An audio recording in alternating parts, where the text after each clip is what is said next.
All right. Welcome to this stream. Today is going to be a little bit different to my regular streams. Well, first of all, I haven't streamed in so long, you probably don't remember um, what a regular stream looks like. But not only that, um, I'm also still a bit sick. That's one of the reasons I haven't streamed in a while. So today is very much an ambient setup, but that's okay because there's other exciting parts to today's overclocking adventures, not related to extreme cooling or even chilling. Um, and that's this right here, which is I'm at 9,830 team points. So, as you may have guessed from the live stream title, um, all I want is just those 10,000 team points. And in case you're not aware, uh, that's the last team points related achievement that exists on HydroBot. Hold on, where is that?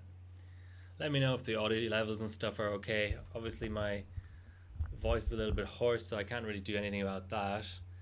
But I can obviously up the sound and stuff. All right, so let's have a look at the team points aspect of things. So yeah, there's for a lot of these achievements, there are 10 levels usually. So you start out 50 team points, which is easy to get, 100 team points, 300, and so on. And then level 10 is 10,000 points. So that's not that easy to get because even I mean, I can give you an idea of there's basically team points work exactly like individual points. So there's hardware team points and global team points. Slacker. No, I'm not from the US, and my name isn't Joe, and I don't have a massive beard like him. Um, yeah, so there's hardware team points and global team points. Um, so basically, oh, I'm seeing some dropped frames, so I'm just gonna lower my bit rate a tiny little bit.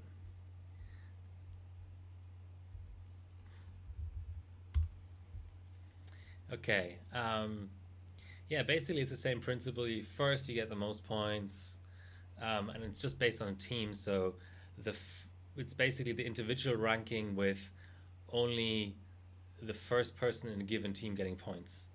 So you could be second globally, but if somebody else in my case, for example, somebody else in r/slash overclocking is first, then you get zero team hardware points or global points.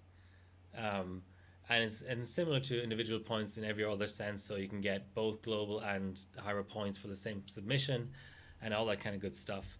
So yeah, this is one of the few achievements that still works after Rev 8, and yeah, I'm 110 points away. So that would be, to give you an idea, global points. A global gold, no matter how many submissions there are in that bench, is 50 points. So if I can just do three random global goals of whatever, parallel pi and freaking GPU pi 3.3, then that will be enough to get this achievement.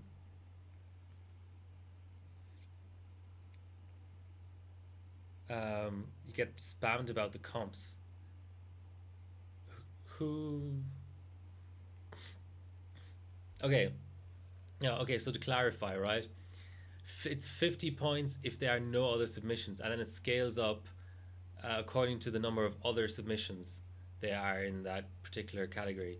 So I'll try and find something that has zero submissions. You know, we'll see it anyway. So um, let's go 3D Mach 11 physics, which is down here. So you can see here there's no 5x as my I'm again seeing some dropped frames. I hope I can figure out a good bid rate. Um, there's no actual 5x submissions for physics yet, um, but I think maybe 14x might show it. Hopefully, I'm remembering this right. But it looks as though there's no 14x submission. Well, there's only four of them. Let me go into the team ranking. So you can see her here, right, Bilko? Um, team ranking, please update. With only 3 team submissions, first is 51.2. So if you can just imagine some sort of scaling, that will then tell you that one submission in a completely empty ranking gives you like 50.0 or 50.2 or something like that. So your physics is more because there's more in the team ranking, because it's like an infinitely sliding scale. So if I go into one core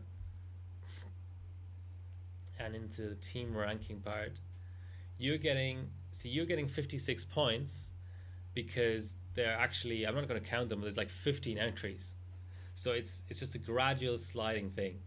I can also show my team globals.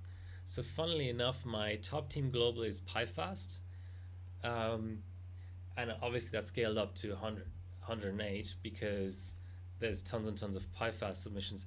And the funny thing is, PyFast has now become basically a hardware points and team global points only bench, because in Rev 8 it lost individual globals. Yeah, Geekbench for GPU. Yeah, but I would have to do multi-way there to get good team points. I think the obvious two will be 3 Mark 11 physics, because there's no 5 core submissions at all, and I think there's no Geekbench for multi 5 core either. Okay, so here's my peppermint tea. No beer today because I'm sick. So yeah, in this team ranking, where's r/overclocking? Damn it, I'm not even in. I'm at 25th. Um, hmm. Or maybe I'm not. r/8850. Oh, I'm actually. Am I like top 5 or something? Why is this starting at 5th? I'm second. Oh, because. Oh. Why is it defaulting to 4 cores? That's retarded. I want any cores, obviously, on a non multi core bench. Okay, there we go. 15th globally. And you see the scaling there. So I don't think there's correct me if I'm wrong.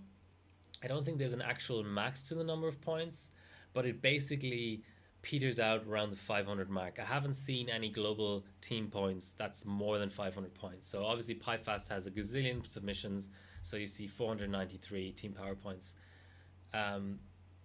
It's a shame it doesn't say first of whatever, because then I could illustrate the way it scales better. Because I could say, look, at 500 points, or to be able to get 500 points, you need to be first of 10,000 or whatever. But you can kind of get the gist of it. Okay, may as well just mention that I'm wearing my Kingpin shirt. It is obscenely big, but thanks Vince anyway for sending it to me. He didn't have any smalls or mediums left, so I'm once again stuck with a large. I think that's the story of my life. My Ryzen shirt is an XL, I think. So any tech related shirts I have are all too big for me. All right, let's actually. Okay, I may just briefly look at my points currently just to give you an idea. So it's funny. It's it's the benches that don't get benched a lot that give you a lot of team points, because it's easier to get, the top 10 rank or whatever. So think, your Cinebench 2003, your PyFast, which isn't being benched anymore because there's no more globals, individual globals, that is. Then obviously my 201 results, because they're actual individual global firsts as well. And then stuff like multi-way Aquamark, which again, not a lot of people. You have an M around. Okay, that's good. And then also SuperPy 1M. because it doesn't give you individual globals and stuff like PC Mark. Um, just a quick look. By the way, these are links that I didn't even see until very very recently. Here you see like a custom database search of your ranked by number of points of your. Not that most people care, and I won't care once I have this achievement, but just to point it out, of your global team PowerPoints and your Harvard team PowerPoints. So let's go to the Harvard team PowerPoints.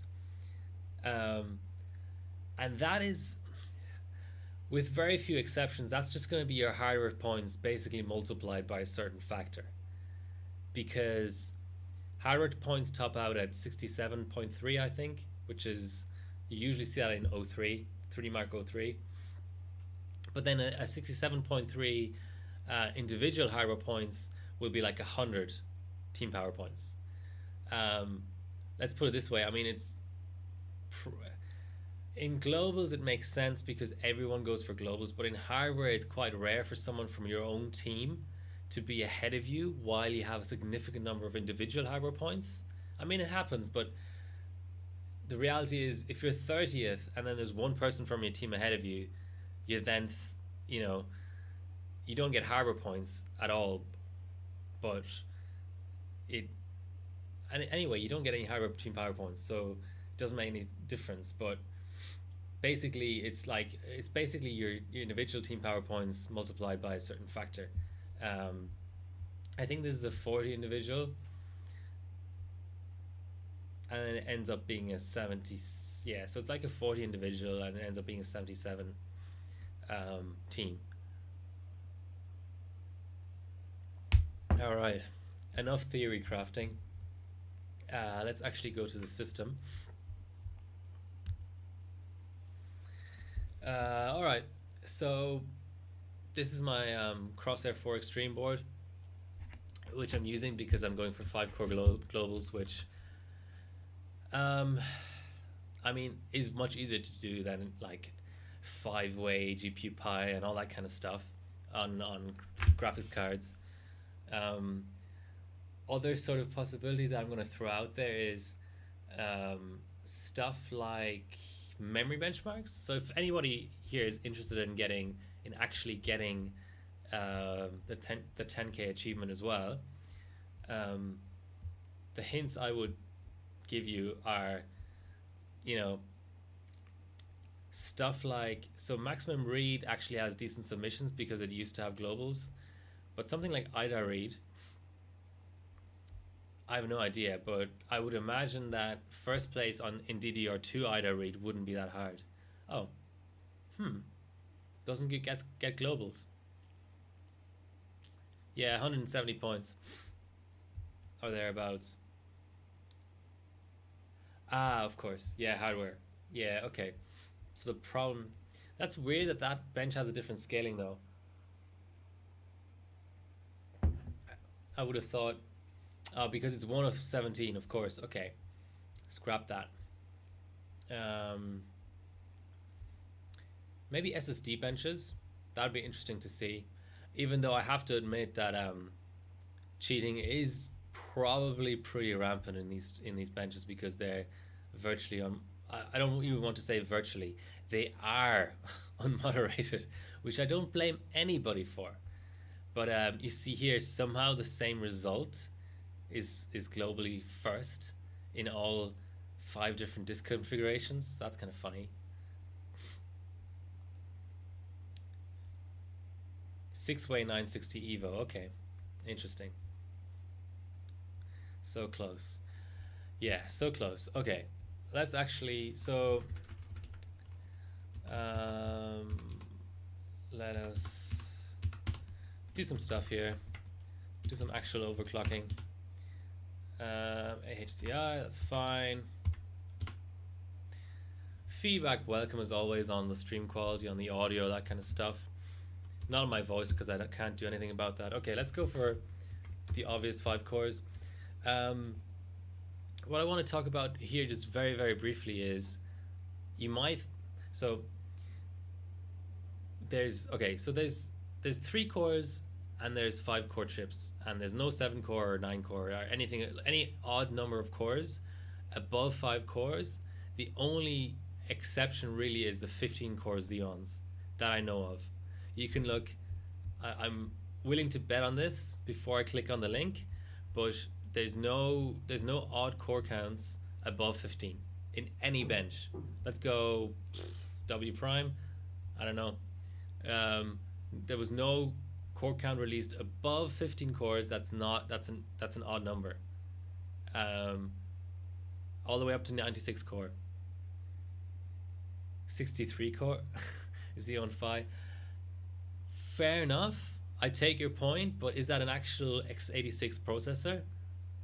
Can you actually run Hyperbot benches on it? I wouldn't know, but I mean, I haven't ever seen anything subbed on it. Oh, you know what? I'm wrong. There's a 45 core, but that might be. Is it three-way 15 core? No, that doesn't make any sense. Well, there's yes, it is three-way 15 core. Phew! I always thought my I almost thought my bet was gonna go the wrong way.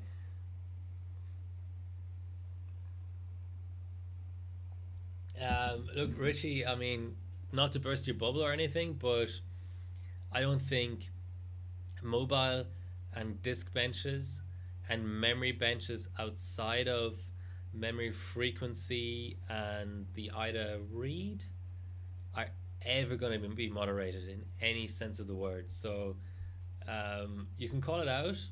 I mean, there's no harm in it, but I don't think that anything's ever going to be done about it.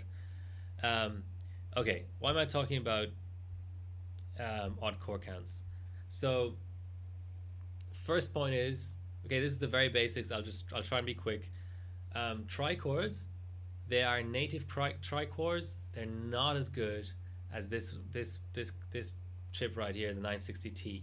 So it might sound counterintuitive, but unlocking disabled cores on a 4 core to go to 5 core um, will give you better performance than the native tri-cores. Why is that? The native tri-cores are an earlier stepping. I'm trying to remember what it is. I think this is the C. I'll see it in CPU Z once I boot Windows 7. But basically, the gist of tri-core is 960T is the only competitive chip for this category in all benches.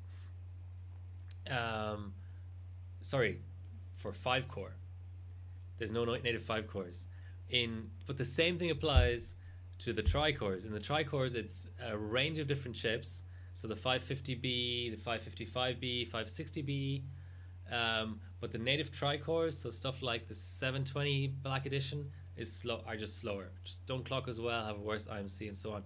The second point about odd core count benching is don't automatically assume that the cores that are natively enabled on your chip are the best cores. I've already had tri-cores and quint cores, whatever you want to call them, where I've enabled both of the disabled cores and taken out one of the enabled cores to make my best set of either tri-cores, 3 cores, or 5 cores. On a tri-core, that's a manageable thing because you've got 2 enabled cores and 2 disabled, so you have a limited number of combinations. You can either go, the native cores plus the first disabled one, the native cores plus the second disabled one, or keep both disabled ones enabled and either disable the first or the second of the native cores. So you have, if my mathematics is right, 4 different combinations. But on the 5 core chip, you've got 6 cores. So I don't want to do the mathematics there, but even leaving out, and then the other factor is your motherboard won't let you disable the first core, so core 0, the way Windows counts them, core 0. So in fact, you only have 3 combinations for tri-core because you have to keep the first core enabled. For 5 core, you have to keep the first core enabled, but you can disable any of the other 3 native cores, so you already have 3 combinations right there, and then you can also keep all of them disabled and either disable the 5th or the 6th core and then any other combination. So it's like binning. I've got 3 of these chips. Binning them is horrendous. I'm not binning today. All I'm going to do is just work on maybe a little bit of memory and stability and stuff. Basically, I just want to get cheap points, which I don't do on stream very often, but today I'm going to do it because I'm sick and because I want my 10k team points so I can forget about that because it's been a long journey. I think something like 1100 submissions to get to this point. That was a lot of preamble. So I'm going to shut up now. Well, I'm not going to shut up, but I'm actually going to overclock. I don't know what safekeeping is, but I'm going to actually save over it. Points. Or I might save over BCLK. Who gives a fuck about BCLK? Yeah, so Richie, that's a Hall of Fame. I actually, funnily enough, picked up 2 Hall of Fames this week. So this is the 980 Ti. The one in the system is the 980. Sad story is I think my 980 classified is dead. So you see there 5 cores activated. That's always a good indicator. A lot of boards will throw like a 0-0 or something if they actually can enable the cores. Now I haven't actually come across 960Ts that don't unlock both extra cores. I haven't come across 555 or 550 Black Edition that doesn't enable cores, but I've certainly come across unstable cores or cores that clock way lower than other cores. So yeah.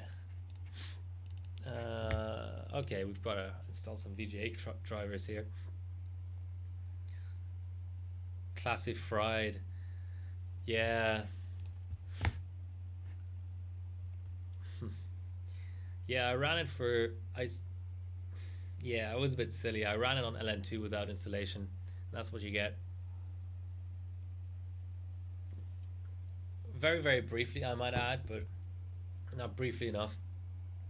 A classic fried. 63. Okay, let's look up this damn 63 core.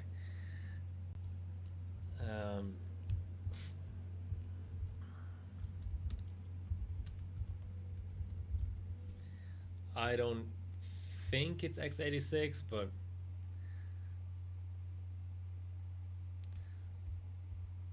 so this is a 61 core, but the same thing applies, I would imagine.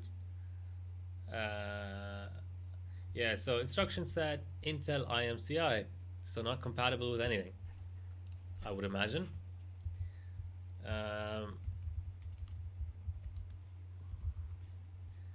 What you want is x86.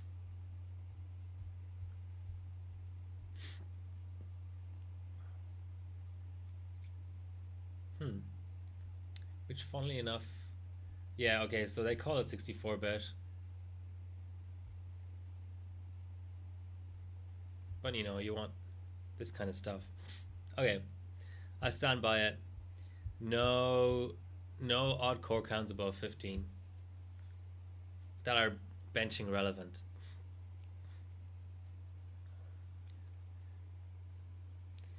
Alright, I've got our graphics drivers out there working. So yeah, I think this is a kind of a weird combination, AM3 and a 980, but I just wanted to eliminate whatever possibility, however slight, that the GPU would bottleneck 3 Mark 11 physics, which I know is a silly precaution to take, but why not? I had to test the card anyway, so you know. Okay, let's look at the stepping briefly. I've mentioned this. Ooh, processor unknown. So just to point it out for people who are new to this, right? Your max TDP right here will change. I think CPU-Z just does some sort of silly calculation where it says, ooh, you have 5 cores now. Previously, your TDP was X. Let's multiply it by, 1.25.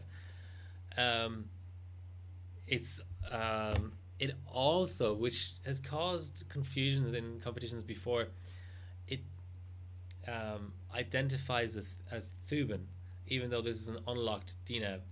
Unlocked DNAB is different to Thuban. 100%. Thuban has a different IMC. It reacts differently to different RAM ICs, and so on. So this is CPU Z misreporting the architecture of the chip because of the unlocked core. But here you see, you have your 5 cores down here. There's nothing like, you don't unlock more L3 cache or anything like that. Um, oh, the vid is jumping around. Nice. And then you get a manufactured, just absolutely completely fake model number of 1605. Doesn't exist. Look it up on CPU World or on HarrowBot. It doesn't exist. So it is your responsibility as a bencher, if you are to bench 5 core, to enter the actual physical CPU you're using. In this case, 960T. All right, let's just briefly open up GPU-Z to make sure everything's good. Well, H55M is a replaceable motherboard. Let's put it this way.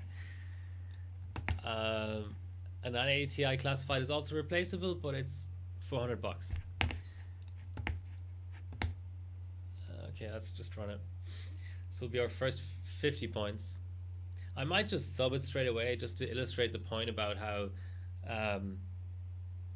this will be hilariously slow, by the way. Illustrate the point of how team points scale with the number of submissions the same way individual points do.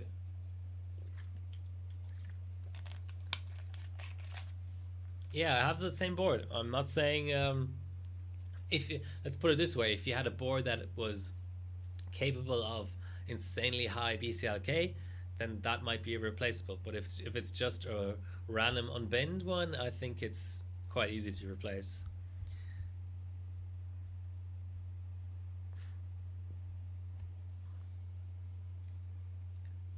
PC Mark, I mean, it's a long ass bench.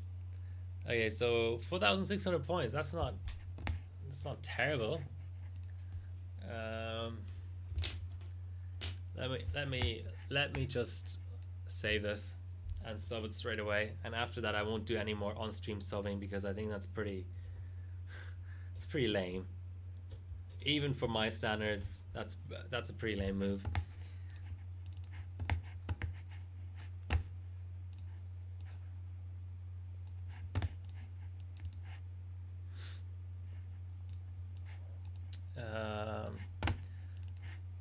Gotta get the. Actually, does the No, SPD doesn't load. Not that I need it. You know what? I think 3 Mark 11 physics. I like the bench.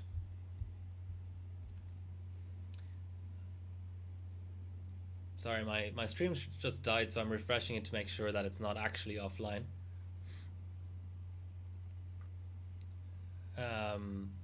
My OBS is showing me that I'm still online, so just gonna wait for that to refresh, so I'm not talking to thin air.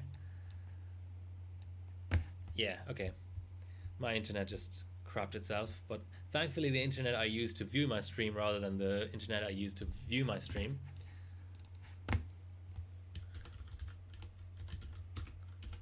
It's May now. Fuck, time passes.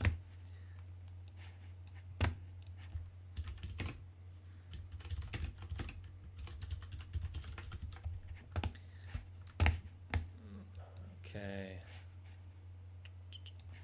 So, all right. 3 Mark 11 physics is in beta mode, and I think it should come out of that. I think giving away globals for it could be a bit dodgy because it is a cheatable bench. But I think it should come out of that because it's been in beta forever and people love it, and it's been part of competitions both live and online for so long that it's a good bench. It's just a good bench all around. And the other thing I'll say about it is it should mandate GPU-Z. What's wrong with having GPU-Z in the bench? I mean, I know it's categorized as a CPU benchmark, but I think there are definitely situations where it's GPU bottlenecked. It scores better on Nvidia than it does. Yeah, yeah, globals. No, yeah, I don't think it should get actual individual globals, but it can be GPU bottlenecked. It can score differently depending on the driver version, and it scores better on Nvidia than AMD. So the GPU is relevant. I mean, for God's sake, they they mandate GPU Z window for PC marks, where the GPU does jack shit basically. Yet it's not mandated in this benchmark, which I forgive them because it's in beta. But I think it should come out of beta and it should mandate GPU Z. Okay, that's my rant for the day done. Okay, so that's a 4680 physics, and I don't know offhand, but if it doesn't mandate a validation file, it should. Uh,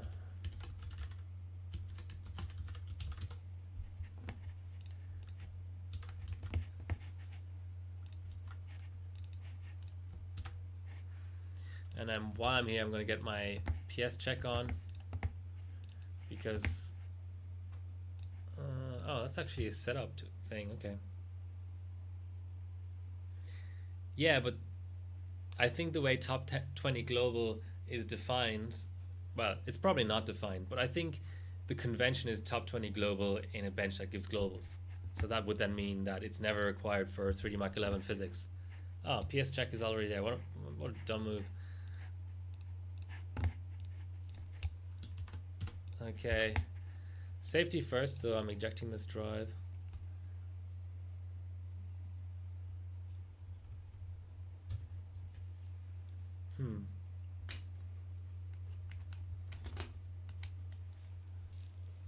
Well, gotta find a USB port.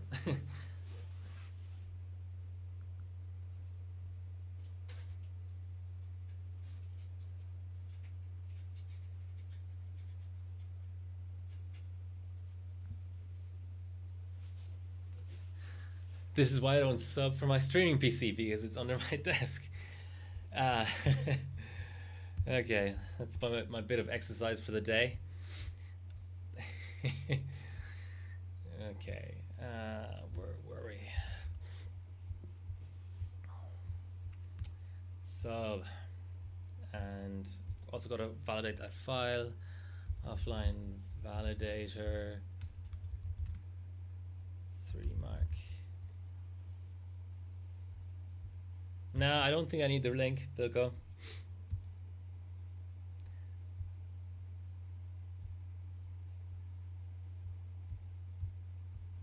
Not that it matters, because I'm putting it in anyway. It's like Geekbench 3. Geekbench 3 has bugged scores, and one of the few ways you can legitimize your score a little bit better, it's still not perfect, is to have a validation file. And it really doesn't take that much time. So, yeah. It's this one.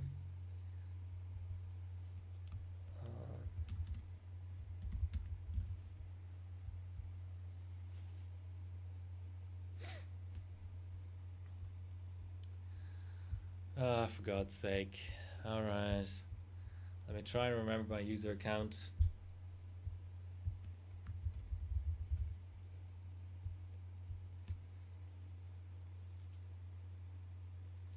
Yeah, that's fine, but you're not going to see a result pulled. Like, there's so many things that are in the rules pages that are not applied. You know what I'm saying? I mean, it's a benchmark that doesn't give you any individual points. It's not only is it not moderated, even if you pointed out something to the mods, they still wouldn't pull a submission on that basis.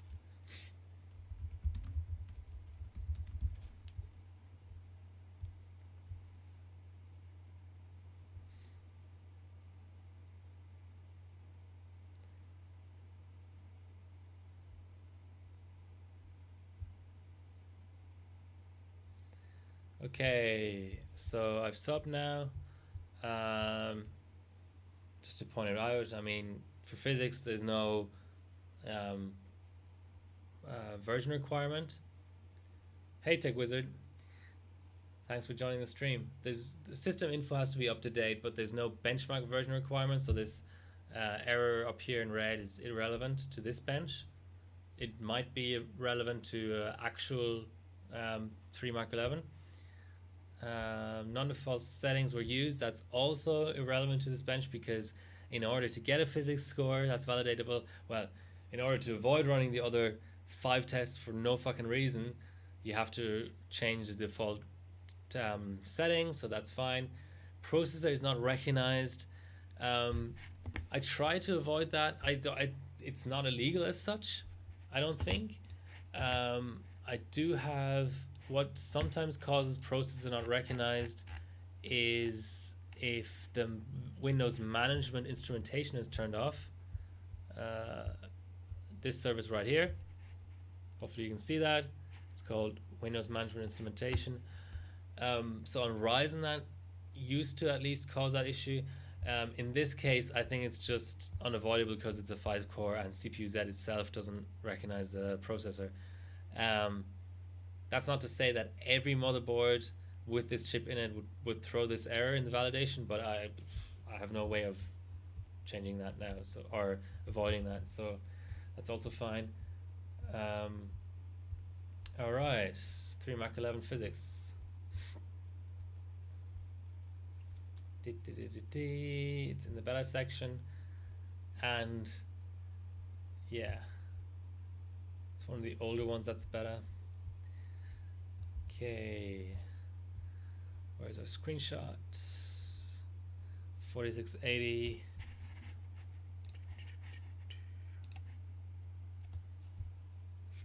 Flat. Yeah, now obviously I need to put in my good 960T.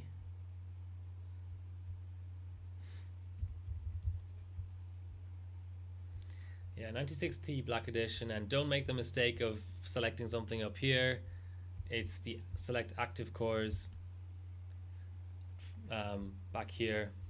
This is for multiprocessor setups, which I think if there was more software development ongoing in the hardware board, this drop down wouldn't appear because it's trivially easy to figure out the sockets that even support multiprocessing and only give that as an option there. I've seen global first posted by mistake before because people thought they had to like select 6-core for an 8700K up here, but yeah, it's largely completely irrelevant for most people. Won't bother with batch. GTX 980 and it's Galax Hall of Fame. Woohoo! And we're stock.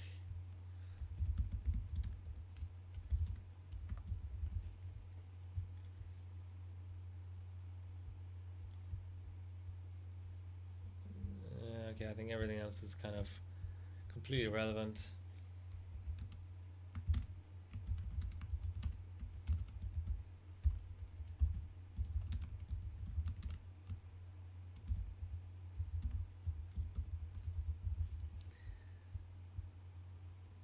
Okay, let's hope I get 50 points flat. I think it's 50 points something, but when there's literally only one submission, it's very, very close to 50. Not 51, 54, whatever. 50.4. There you go. All right, so that gives you the... So that's like the bottom of the sliding scale. When you're first out of 1 in any benchmark, you get a 50.4. And then as soon as there's a second submission, it ticks up to whatever, 50.8 or something, up and up and up to a max of about 500. Let's take SuperPi 1M, probably the most subbed benchmark ever, and that I would imagine has like 500 team points. Yeah, 499. See, there you go, 499.8. So that's first out of 13,000. So yeah.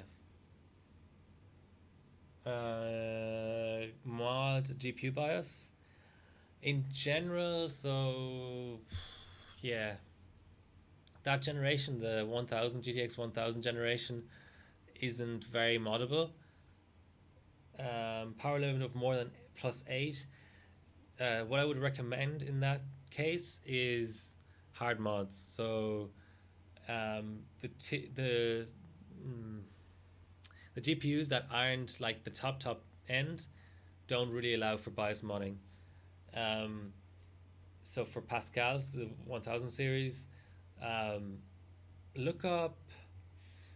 Hmm. Der Bauer, for example, has some videos on how to apply liquid metal over the shunt resistors on your card to up the power limit. So that's what I'd recommend. All right. So there we go. That means we're 50 points closer already. So 9830 is now 9886. Onwards. What else can we do? I think Cinebench 2003 already has subs in 5 core. I may be wrong. That's another classic. Yeah, it does. At 6 gigahertz on LN2. So I'm not going to beat that today. I think I might have to white cruncher it. Geekbench 4 multi. Let's just double check that there's no other submissions. Oh, there is actually a submission at 4.9. I could still try and get second place. 4.3 could be tough on this cooling solution though. Okay, I think it's gonna have to be a white cruncher at this point. Just double check that it doesn't that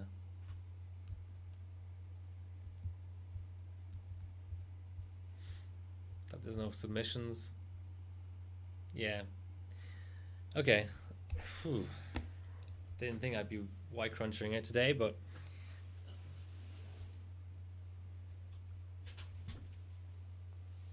that's fine. Gotta install Java for this. Do I even have it on here? Yay. Probably an ancient version. But that's fine. And I think I have a Java on here too.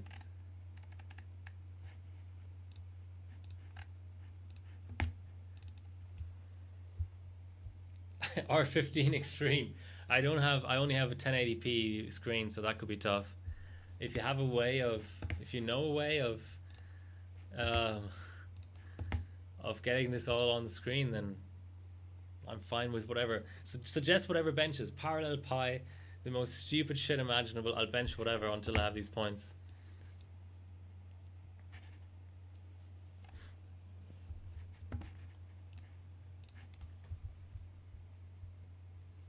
Uh, 25M only needs a tiny amount of memory. I'm not going to be running 10B, but I think 25M and 100M, I think, is another category. Are reasonable to do. I mean, I have like 100 gigabytes of DDR3, but I don't have enough slots. Let me try and remember. Okay, so it doesn't actually. Yeah, but I don't want to be here all night. I've got to pick up some LN2 tomorrow. It doesn't actually tell you which benches are hardware bot relevant, which is a bit annoying for a bench that isn't really. Oh, there's 1B as well. Okay, so 1B is 4 gigabytes. I could throw in some like SAMI and MM4 or whatever, and I'd be able to do 1B in physical memory. But 25M is a bench, so let's do 25M. While that's running, I might locate some high density memory.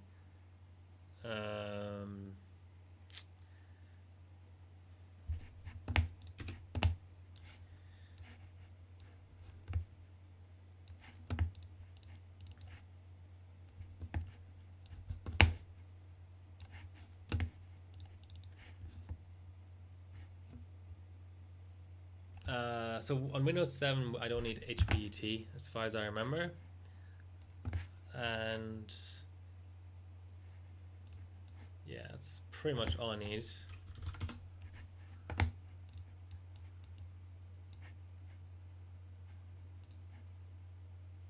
How does this crap work again? I think I press the button, and then while this dialog is open, I go into the benching. Yeah, and then I save this fucking data file. Oh man, this is utter cancer. Who maintains this thing? Okay. Gotta shut down the system and put some 4 sticks of. Let's try Sammy. I don't know. If not, I'll put in some MF4.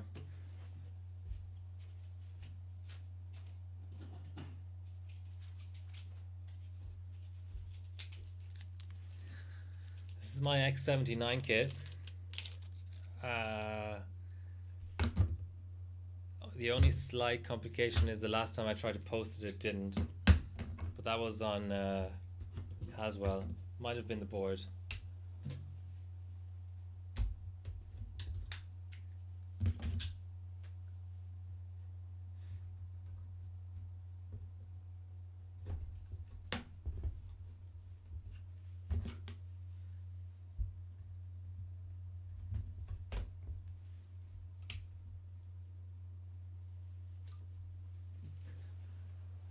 Oh, you can't see the postcode. That's unfortunate. 80, that's a good postcode. That looks like it's going to post. D5, 80 again. Okay, that's good.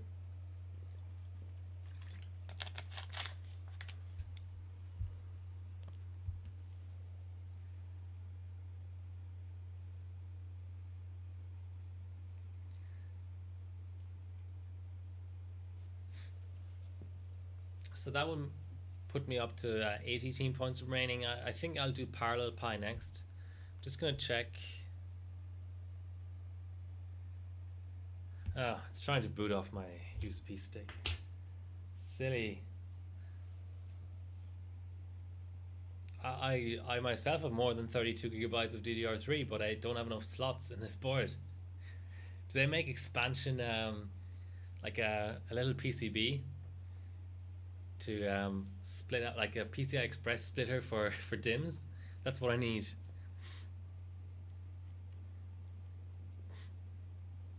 That's everyone else benching. Or 20, I think I've already subbed.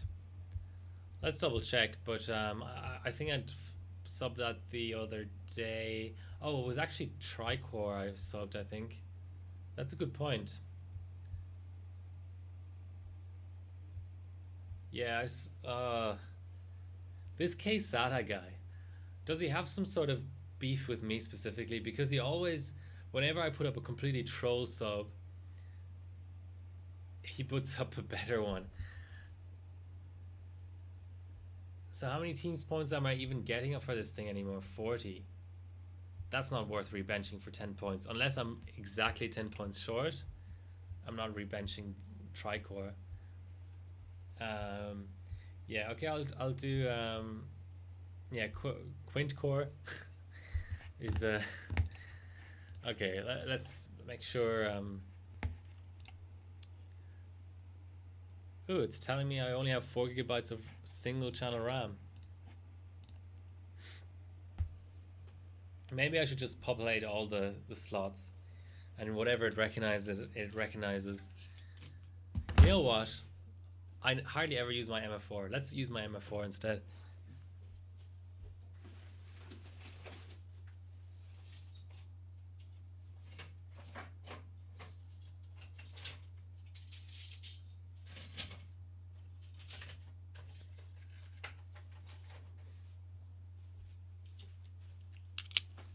I bought this kit years ago. Well, over a year ago, to do max memory on LN2, and I never actually did it. Well, I did it on air, but you know, it's kind of boring.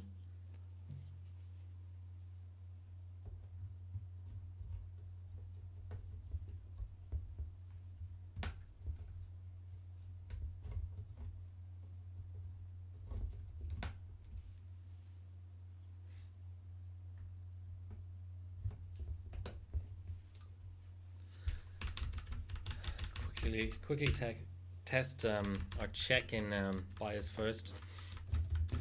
What's doing? Team points for life. Warp 9.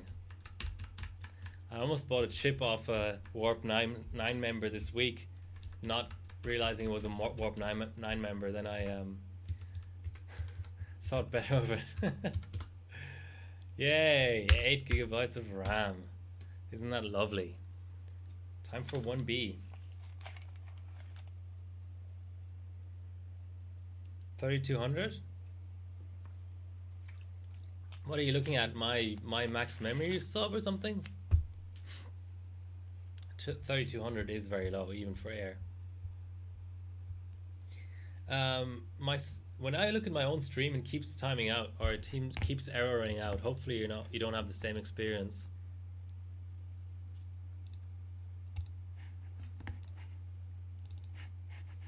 Yeah, okay, so on that sub, first of all, I mean, I didn't know what I was doing, so basically it could be anything. It's probably a Unity OC limitation, not an IMC or RAM limitation. Hey, Ginger, how are you doing? I don't know anything about max memory frequency. I really don't know anything about max memory frequency. No, okay, I'll get back to anniversary Pentiums very soon. I'm just gonna start my 1B run first.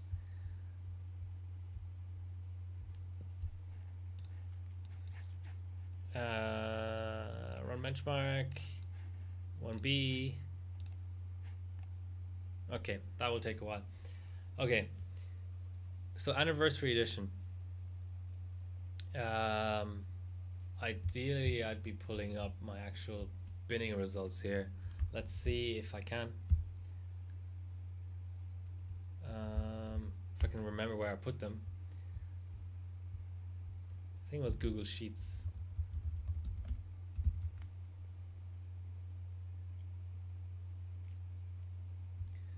Slow internet, very slow internet, and sign-ins and all that jazz.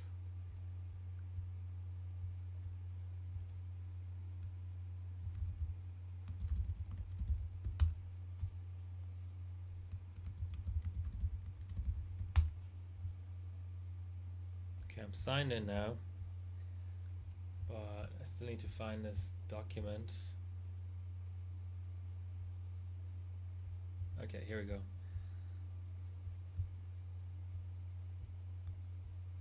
Man, that's...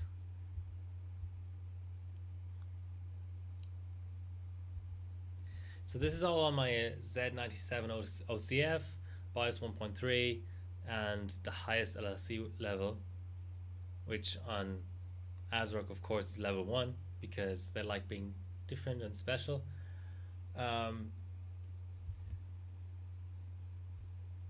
My best chip was the Costa Rica. I did a 6.45, I think, plus, I'm gonna say, because I didn't core bin.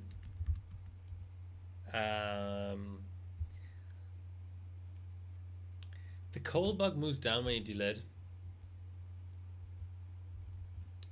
I'm gonna put down minus 130. Okay. I've had 4 anniversary editions. One is dead, and I have 1 on the way. The dead one was also Costa Rica. The one on the way is also Costa Rica. I mentioned this on the server before. It's a little bit of a controversial subject because people keep on insisting that batches don't matter. All I'm going to say is there's a massive long thread from around the time of the release of the anniversary edition on the Hybridbot forums that has like 20 pages. I read it all, and even before I binned myself, which is probably a bad idea because I probably biased myself, but all I'm going to say is that the thread also indicated that Costa Rica is generally the best, Malay is horrible, and Vietnam can be good sometimes. And that's what I found. Yeah, batches do matter, but there's a lot of people out there who say, oh, well, you know, every chip is different, blah, blah, blah. That's true, every chip is different, but if you take a big enough sample, I'm pretty confident at this point, considering what I found in the thread and considering what I found in my tiny, tiny sample size, that both vid and batch matter on Haswell. Um, Now, that's not to say that you won't get a crap chip, but you can see here. I mean, the thread said Malay is bad. Malay was bad. It barely did 6 gigahertz. I used the same TIM, the same BIOS version, all of them undeleted, and um, I think okay, this was higher than 8. It was like this was like I'm making stuff up here, but I'm gonna put a question mark because I don't know off my hand, but it was just slightly higher vid. So obviously this is within the margin of error here, but the other thing I'm gonna say is this exact batch 3410 B987 is the current SuperPi 32M Gold by Dinos. So I was very happy to find a chip with the same batch, and my Haswell skills are awful. So the fact that I only got 6.4 out of it for valid doesn't mean anything at all. Um, so yeah, you see, again, tiny sample size, but you see a progression of cold bug, which is one of the easiest way of getting a better chip is just have a chip with a lower cold bug because in general a lower cold bug means more scaling. Um, Broadwell, it definitely matters. You mean desktop Broadwell, not HEDT Broadwell or mobile Broadwell, because desktop Broadwell is like, who cares? No, but I get your point. It's always good to get more data points. So anyway, progression in cold bugs, progression in max valid undeleted, progression in better vid. Coincidence? I don't know. I'm gonna get another Costa Rica, and if it ends up being like a 6.2 undeleted, you're starting to see a pattern there. Um, yeah. So then obviously I only deleted one because the others I'm just gonna sell, and I think in general stuff sells. I mean, these chips have hardly any resale value, but there's at least a chance that undeleted they'll have a better resale value. Oh, come on, video. Stop bugging out on me. Does anyone else have that problem of the video just might just be a browser issue? So that's my anniversary editions, Ginger. Thanks for asking. I'm obviously nowhere near um, done with that chip. I've only had that one session deleted. Yeah, 45 nanometer and stuff is weird. I think in general, it's hard to generalize, but my general feeling is that vid only really became a thing post Sandy. Like it plays a part in Ivy. It seems to be a bit more important for Haswell, and then like you know all the lakes. It is even more important. But yeah, um, I don't know if I'm gonna bin. These chips are cheap, but they're not cheap as chips. They're not. They're still sort of like 30 or 40 Aussie dollars. So I might just be happy with that 6.3 ish chip that I put up a ton of results with. But I have an Impact 7 on the way. And for whatever reason, my Z97 OCF didn't play nice with Sammy's. Um, so I want to rebench it on Sammy. And eventually Cold Ram, but that is harder than it sounds.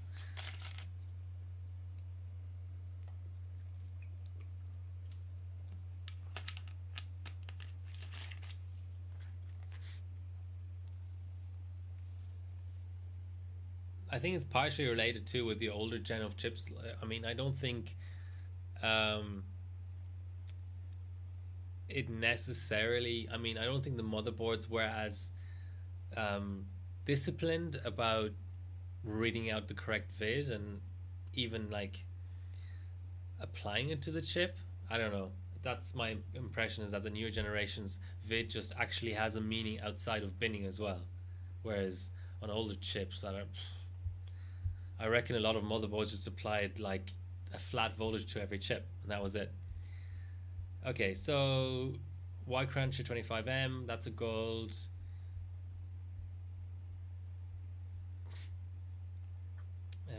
What else?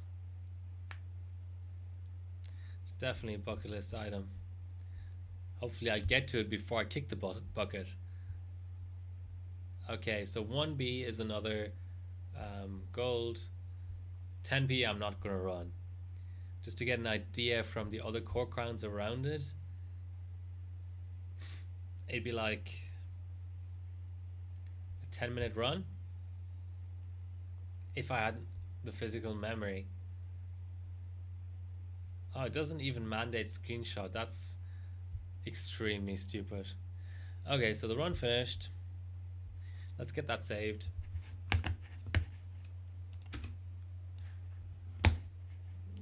Even this run window isn't. I mean, screenshot isn't even required, is it?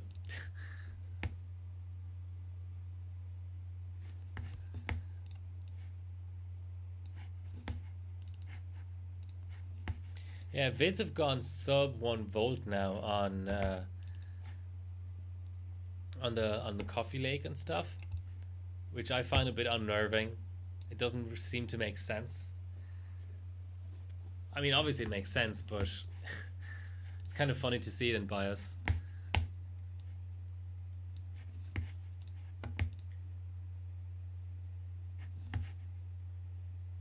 Oh, I didn't take a screenshot with the 25M run, did I?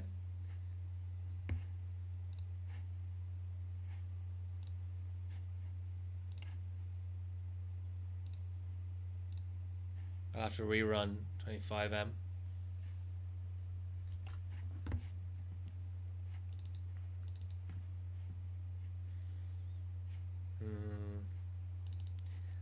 I'm blind.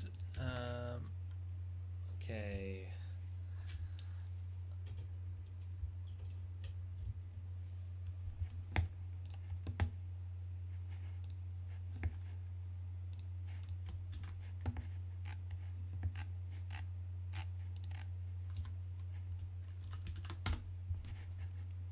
Okay. 25M.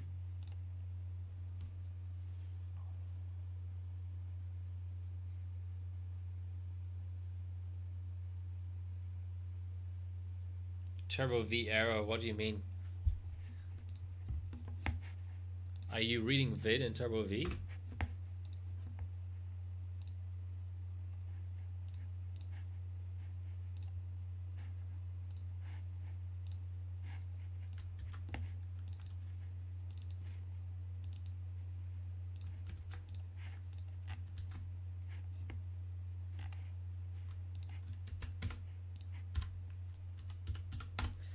So that's another 100 points. So I just need one more submission, don't I?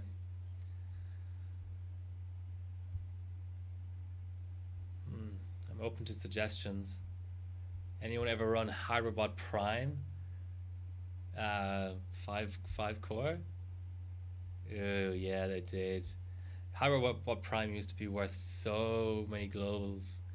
Look at that, a 6.7 gigahertz run on 5 core. And now it's just worth 60 team points.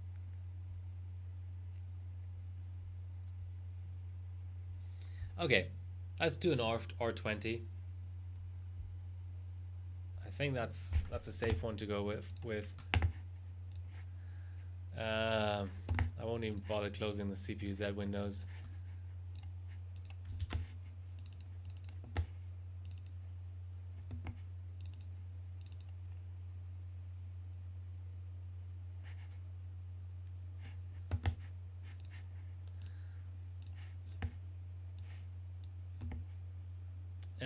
So for the odd core counts, it's always worth it to check that the thread count is actually being detected properly by Cinebench. I don't really know. It's doing it fine here, but I don't really know how Cinebench does it. For our 11.5 and 15, I've had to change it in the past. So I've had to, specify how many threads. sort of like W prime style, essentially.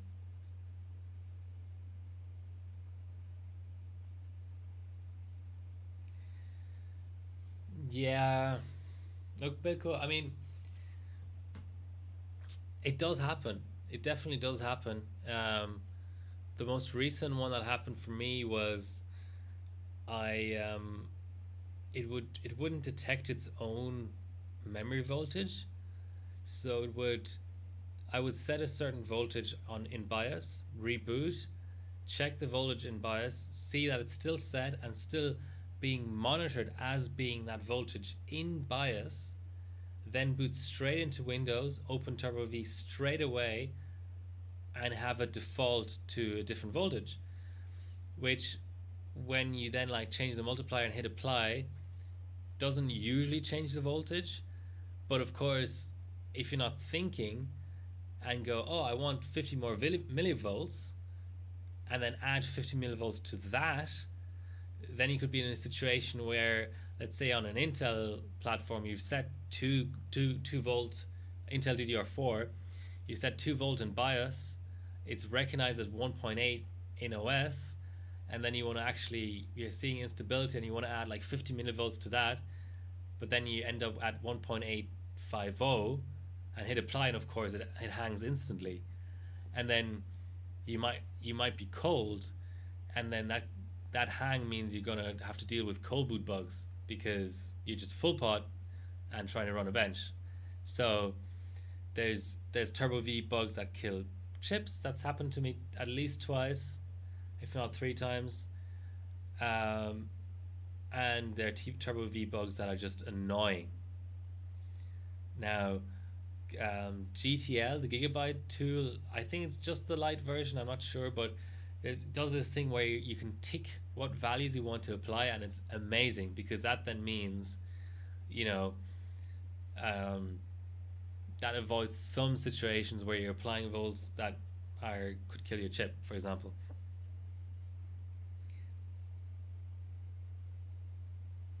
Ground, I've killed 2 second gen Ryzen's that way, so it is definitely a problem on AMD. Yeah. Oh, what I want to say about the anniversary edition as well is, um, my the very first board I took cold on dice, and I haven't touched dice since, was a Z97. It's actually my avatar in on Discord and on Hardware Bot, I guess, is my dice session on this anniversary edition. So this picture right here is uninsulated dice in a Venom on an anniversary edition, and I got a 5.8 validation out of it. Then the board wouldn't boot anymore, and then it killed a 46. The board was toast. I didn't realize it. I was on ambient trying to run different chips through it, and it killed a 4670K and that anniversary edition. But that was a Costa Rica, and it did 5.8 dice delated. So maybe that was a good chip. I don't know. I'm seeing quite a bit of lag. I'm not sure where that's coming from. I am in low latency mode, so I'm not sure where that's coming from. Just double checking actually, but I checked it earlier and it was in low maintenance mode, so low latency mode.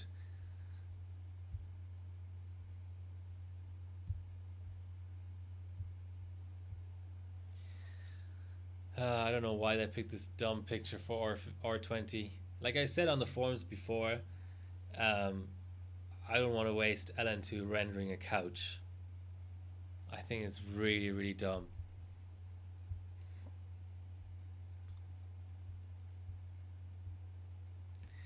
So, did you get anywhere with those flares, Bilko? Get 3600 stable?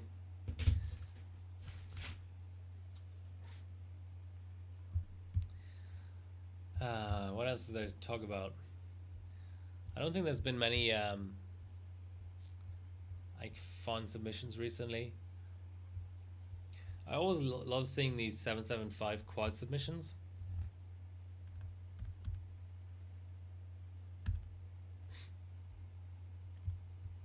Like here we see a first place on dice because it's all about the BCLK. So what's that? 569 BCLK on dice. Not bad. 4.8. Yeah. More clocks as well. Second place.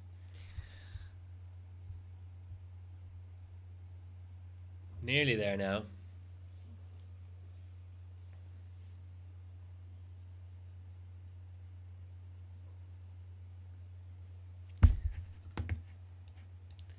Okay, so this is the bench that I can still screenshot.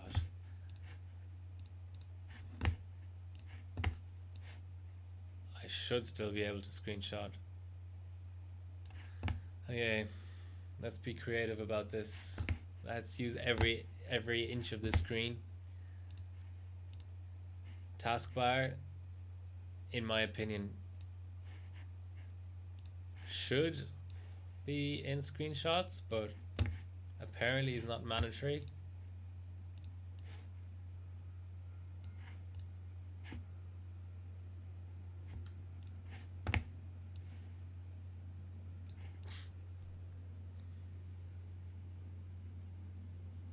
Okay, I think this is acceptable.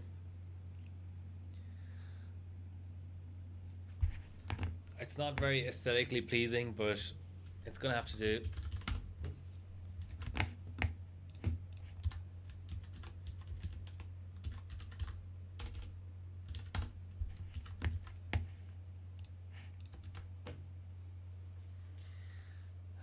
How freaking long would the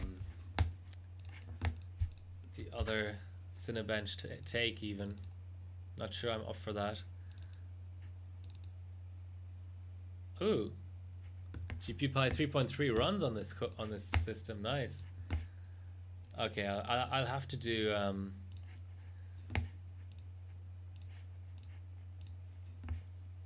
I'll have to do a 100M run at least. This is insurance now. I'm already above the 10,000 points, but I don't really want to, even though the achievement stays, I don't really want to dip below 10,000 straight away when people watch back the stream or see the submissions and want to cheese a bit. Okay. Oh god, what setting would even be good here?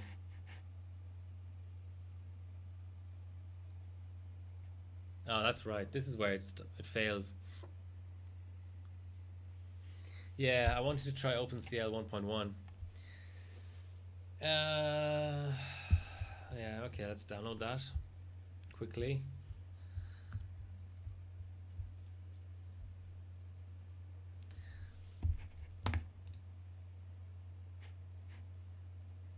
I assume there's a 3.2 result.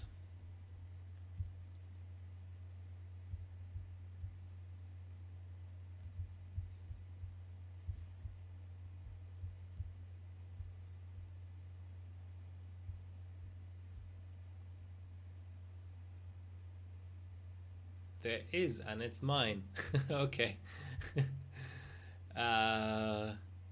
Is there a 1B 3.2 result? Ooh. Ah, that's right, because it's a global benchmark, obviously.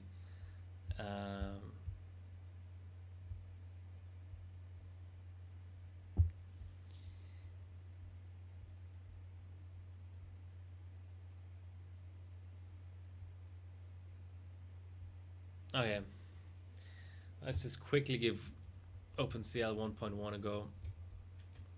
And you know what? I'm actually going to run through the different hardware info settings as well, even though I've already done that.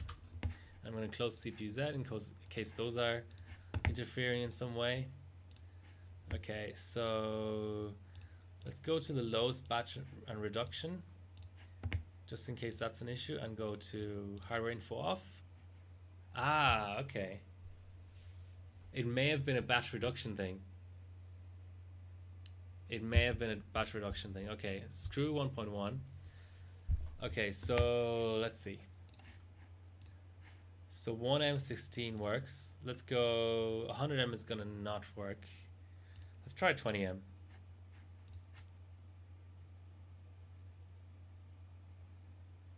Hmm. Oh, this is GPU Pi 2 3.2, of course. Ugh, I'm dumb. Dumb. Uh,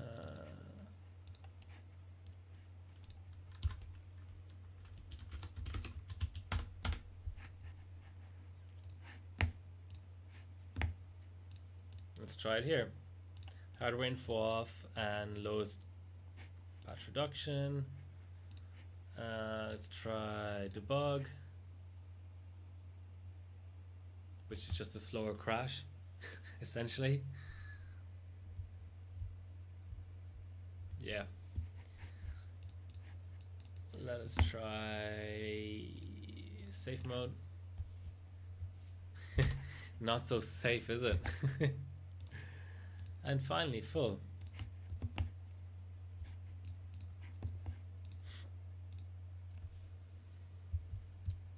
Alright, that's still downloading.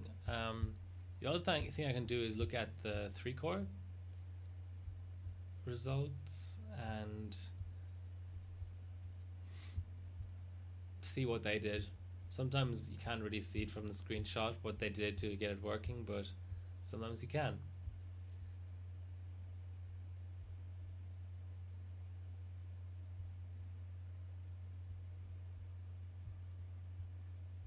So there's 3 results. Yeah, okay, so this person used OpenCL 1.1. That's already a really good indicator that that's the way to get stuff working.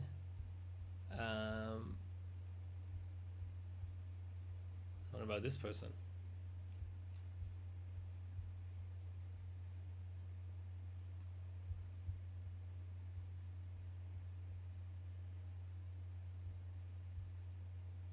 Yeah, I don't really care about fastest. So this person got it working on 1.2, but it says AMD parallel processing 2.0.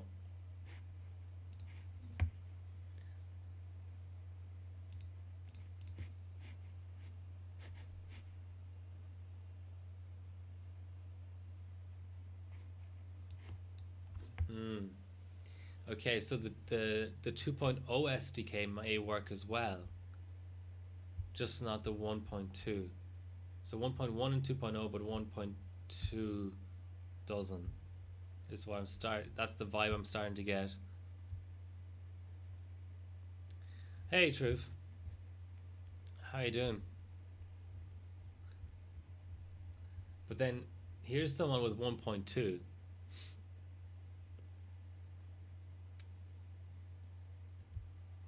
Now, what's the HPT situation? That person had it on. Yeah, then it was real-time clock. Okay. How big is that damn download? I wonder. Okay, I'm not looking at that screenshot.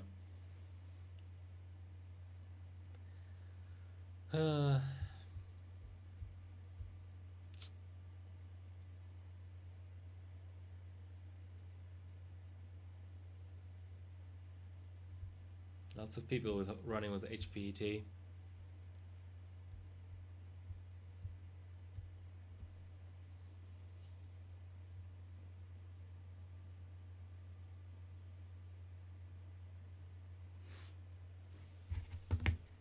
Well, it is the non-legacy version that I'm using here, which is slightly suspicious because I'm not really seeing anybody use the non-legacy version. But the last time I tried legacy, it was the same result.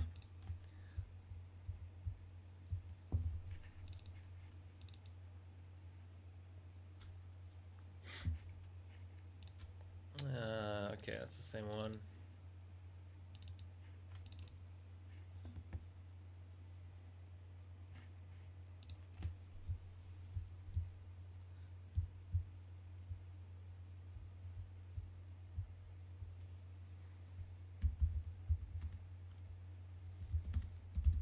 see if I can still get the legacy version.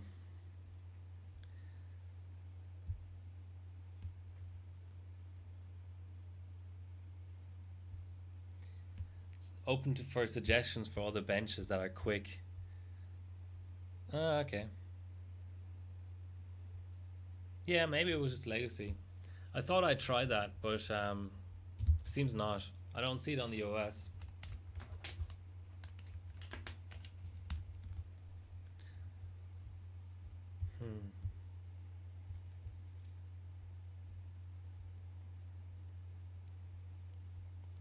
So who was watching Game of Thrones this week? Anybody?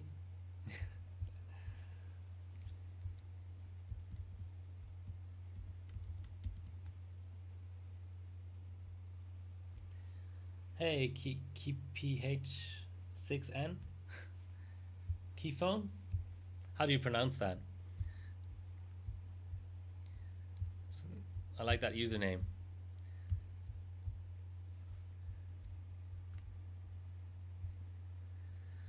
Alright, I expect great things from this legacy version.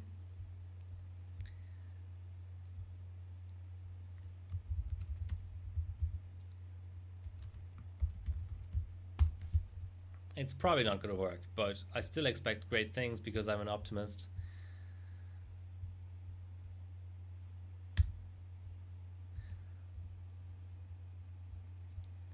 I have to hand it to the developer, Matt.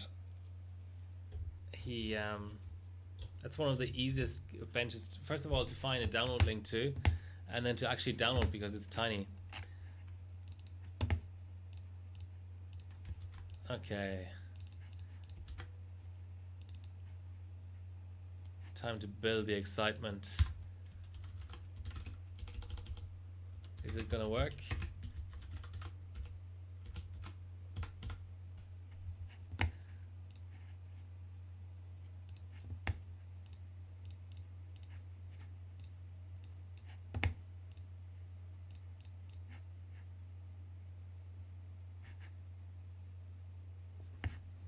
That looks like it's running. That is running. All right, that's at least one more global first incoming.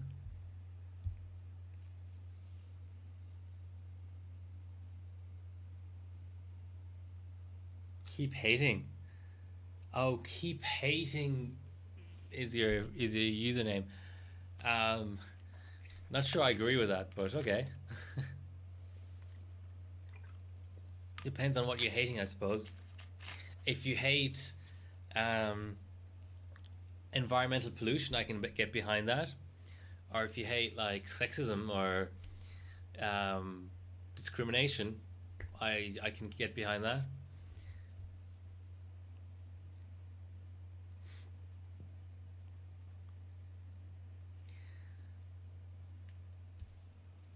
I assume the 1B is also empty for five core.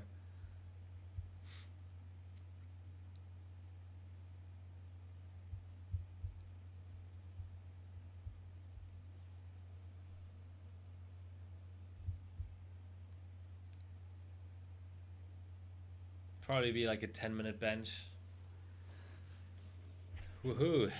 Nice. Okay.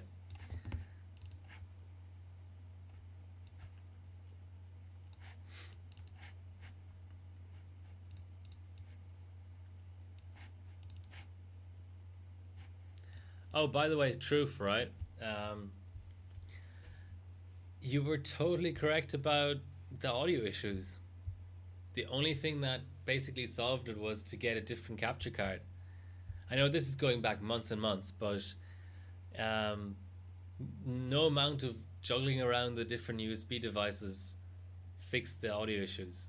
It would sometimes get better and sometimes get worse, but the real root of the problem seemed to be that my capture card was USB.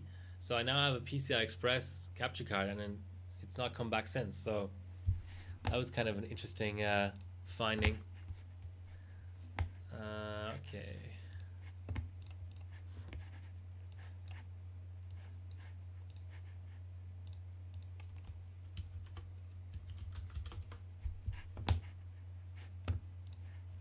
Okay, I'm gonna start a timer, and well, I'm actually gonna. I can't overclock. Whatever. I am going to start a 1B run.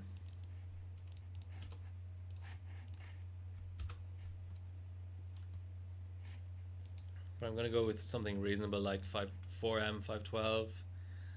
Seems alright. But yes, get the stopwatch started.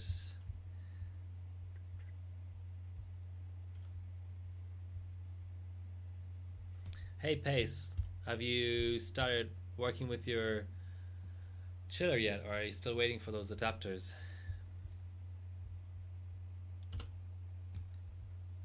Okay, this will easily be a 10-minute run. Let's do something else. You can see the batches coming up, hopefully, on that little window. Alright, so what can we look at in the meantime? I had two global goals since the last stream, which obviously the last stream was over a month ago, so that's not all that surprising. Uh, but it was an interesting experience. So basically, I got some LN2, and the first thing I wanted to run on that delivery of LN2 was these 3 Mac 01 3 and 4 ways, because I thought that Lumi's global firsts were a little bit vulnerable, but I had no idea how easy it would be to get them. So it was, for those who are not familiar, 3 Mac 01 is an XP, usually 64-bit bench. In rare cases where the card likes the 32-bit driver better or whatever, it's a XP 32-bit bench, or for cards that are so new that they don't have drivers for XP, it's a Windows 7 bench. And for 1 and 2 way, it's global first is XP 64-bit, but 3 and 4 way, you can't run on XP, so it's a Windows 7 bench. And I mean, I don't really know anything about running 01 in the first place, never mind on Windows 7. Lumi's results were, I think, at 7G, and relatively recent with good RAM, respectable overclock on the cards, but obviously I could do better on the card overclock. But that really, by the time you get to 3 and 4 way, the card overclocks kind of only matter for nature a tiny bit. But I did minimal pre-testing, and I had and still have issues with the Apex 10 with memory overclocking cold. I don't know what it is. If someone has some suggestion, maybe I need to roll back to an earlier BIOS. But I was basically running stock RAM, like 2133 RAM. And first run, 4 card and 3 card, I got the record. So in pre-testing, I did find a few little things that helped me. But otherwise, it's a pretty straightforward bench. I mean, it's all tweaks, all just the regular tweaks. It likes Encore, likes RAM, and so on. And I didn't really have much Encore or RAM, but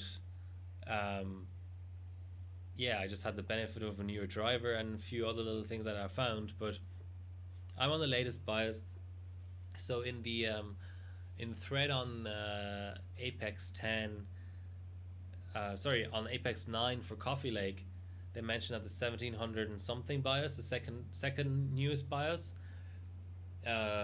is bad for memory overclocking, and that the 1800 one is better. So that's why I'm on the 1800. No, I'm not using the XP BIOS. I'm using the. Let's just go to the submission. That's easier. I'm using the 1805 or 1803 or something like that. Could be wrong.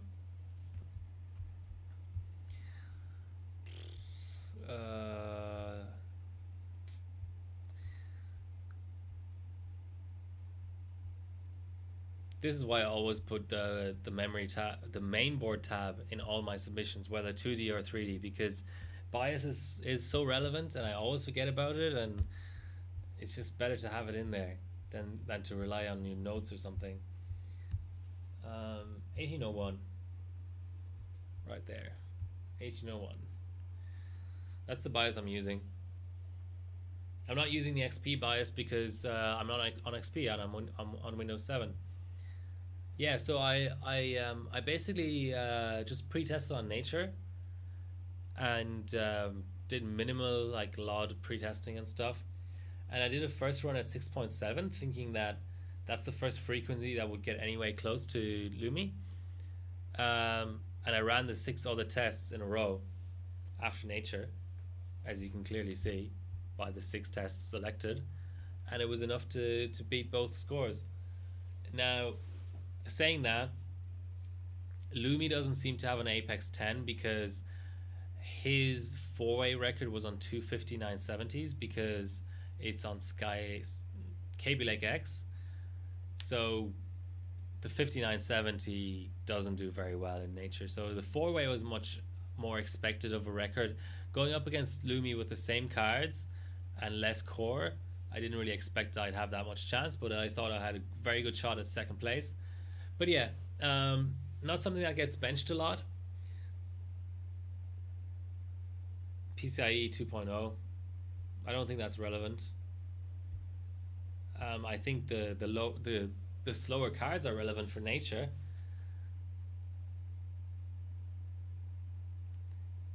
Yeah, but um, the so I think he has four HD 7970s, but he doesn't have a board for them. So it's the other way around. He's not um, restricted in what CPUs he can use with his 5970. It's more like what he, I guess, what he would really like to bench is his 7970s, but he doesn't have a board for them because I mean, he's only got ASRock for some reason on 2066. So yeah, that was a pleasant surprise. Hopefully those will stick on the record page for a bit longer. I don't really see anybody benching it. People have very little appetite for multi-way GPU. OGS, Lumi, and myself. That's it. Nobody else benches 3 and 4 way, as far as I can see. I mean, let's go through. We have time. The bench is still running. Go through.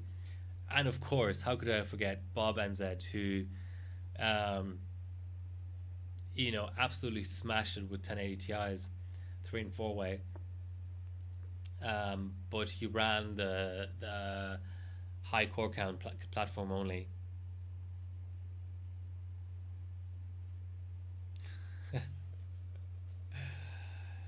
Well, see, but this was the first run. I ran it in a row because I wanted to see where I was at, and then it was global first. Okay, so quad GPU, right? So there's my score, OGS, who is the world number one, and such an I don't know if I've ever said this before, but just in case I haven't, such an incredibly deserved world number one. He is an insane bencher. I mean, you know, it wasn't so long ago that Dan Cup was the world number one, and various ranking updates and various changes in how much people bench and so on. Um, where do I see the actual world ranking? I don't give a shit about elite and extreme breakdown. Um, Various changes have led to Dan Cup dropping down, and I think it's a positive development. No offense to Dan Cup, but you know, the proper, full on elite. Elite is a confusing word because it's also a name for a league, but the elite in the sense, the world class benchers, in my opinion, that exist on the rankings are OGS, Splave, and Lumi, and at a stretch, Icky. And of course, um, some Aussies, but I'm not going to mention them now because then people will probably accuse me of bias. So no offense against people like Arsanino, Dan Cobb, Ralph, Bullshooter, Big Block, Miller. They're very very close. But if if I had to break it down to a group of benches which I think are at the absolute top, I have to say it's OGS, Splave, Lumi, and Icky. Of the ones who actively bench for ranking, there's obviously people who can turn it on and off, but in the people represented on this page, those are the absolute best. And OGS, number one 3D bencher who benches regularly enough to actually be ranked and who actually gives a shit about the rankings. And then probably Splay for 2D. I don't know. I mean, Lumi arguably because he does so many older platforms. Icky for 3D when it comes to old, you know. So in terms of actual covering the whole gamut of benching, Icky is best for 3D or OGS and Icky. OGS for more recent stuff, but he does everything in a sense. And then Icky sort of a close second for 3D. And then for 2D, probably Splave. I don't know. That might be a controversial choice, but I think it's Splave. Um, I don't know, but it's a bit harder for me. I think OGS is absolute undisputed. Yeah, Ali is. The thing about Ali is he doesn't have that many ultra like absolute sort of world records. He does some new Intel stuff, but the way he gets his points are 3 and 5 core AMD and that kind of stuff. And to be honest, 3D, not that much, not that much 3D at all. That might still be coming, but let's see what his top 3D global is. Four-way O3. That's not really a 3D bench. It is. It's a 2.5D bench, but like let's see, a full-on 3D bench is something a bit more like Firestrike, Time Spy. I'm not seeing that here. And to be fair, it's probably because he doesn't have the cards. He doesn't have the money for the cards. Modern 3D is very expensive, all that kind of stuff. But if you can compare that to Icky, let's say, I mean especially his harbor points will be just all 3D more or less. Um,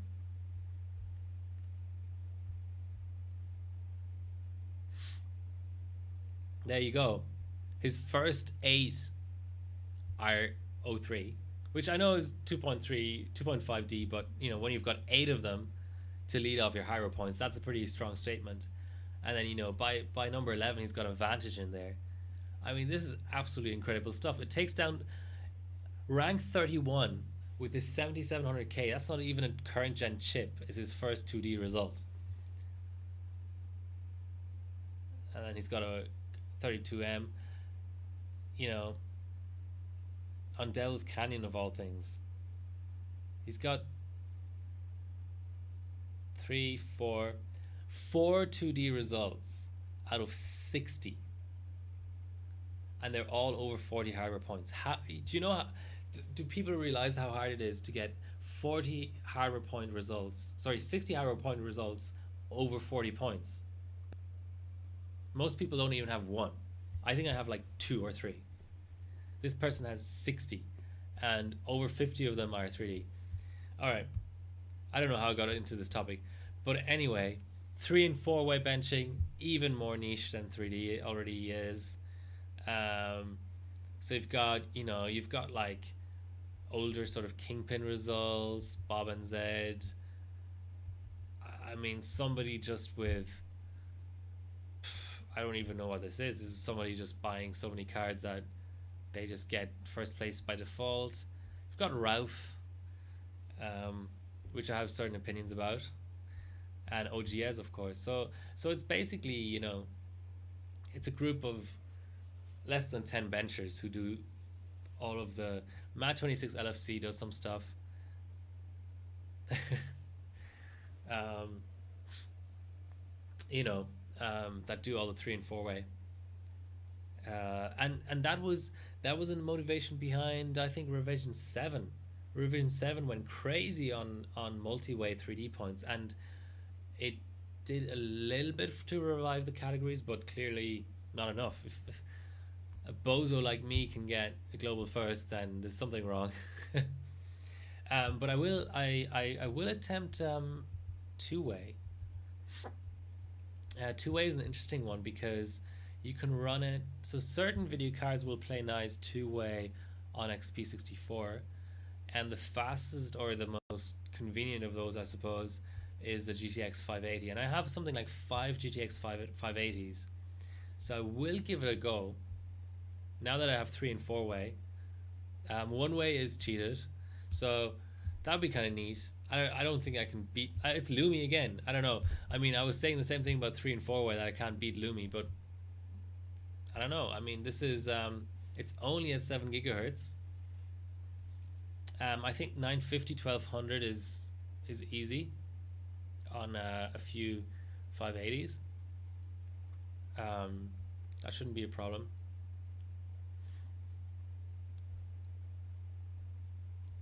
But obviously, there's a bit more tweaking involved in this. 2600 nature, that's nice. Yes, but ground, you're obsessed with one or two platforms. That's the basis of a lot of hardware points.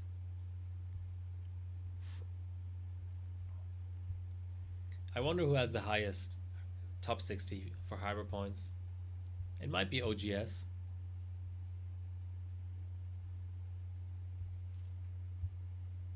Could be Splave as well, though.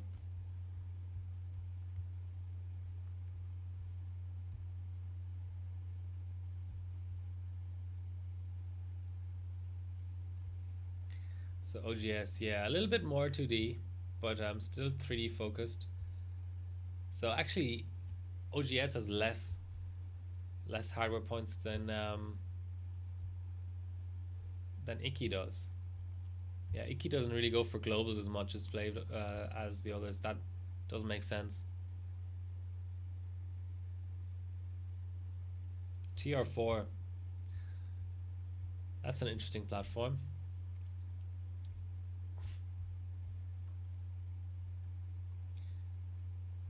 Yeah, even Splave doesn't make a 40 plus average or 40 plus minimum. I could look through rankings all the time. They're quite interesting. All right, batch 16. I thought it was going to be a 10-minute run. It's a 20-minute run. This will be my last bench. So what's everyone else benching these days?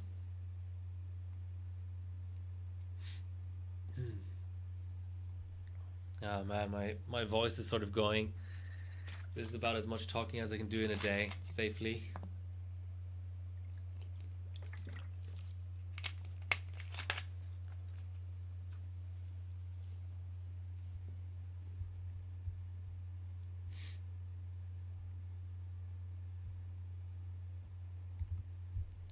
Yeah, I'm not really sure what I'm gonna go for in terms of achievements after I've gotten this 10k one because you know what, I may actually sub some stuff while I'm waiting. May as well.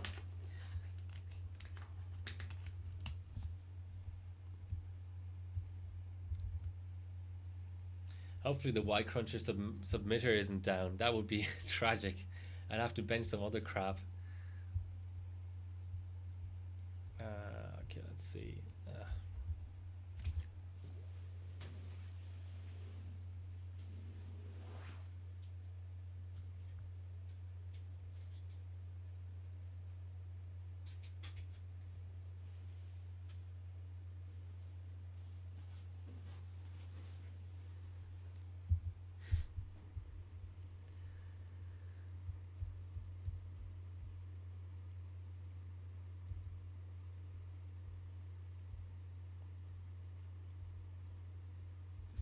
Okay, please work. Invalid data file. Oh, man.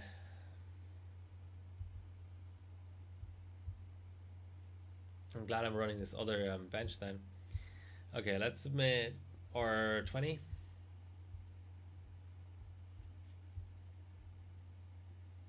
It's in the beta section, isn't it?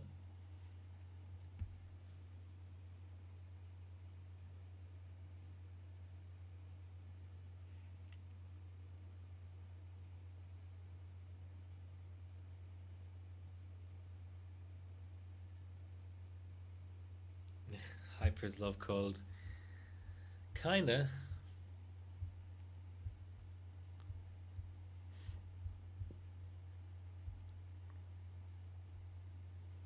Don't even remember what the score was here. Probably an insanely low number. Ugh.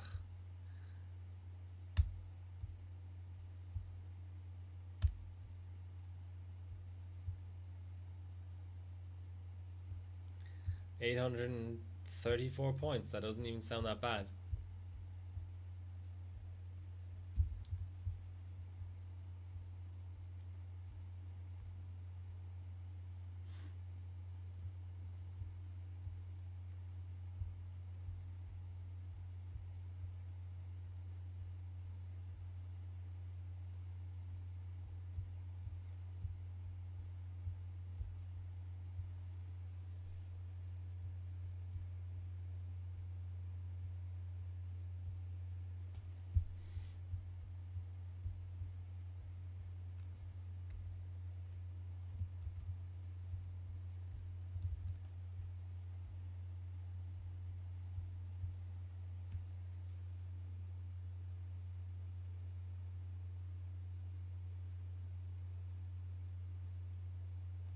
Aim 3 is the best. I wish I could bench nothing but aim 3. Okay, we're fast approaching the 10k point. 9,942. That will leave me a little bit short. If all I get out, I can sub 100M. I'm pissed about Y Cruncher. The one time I run Y Cruncher and it won't upload. God damn it.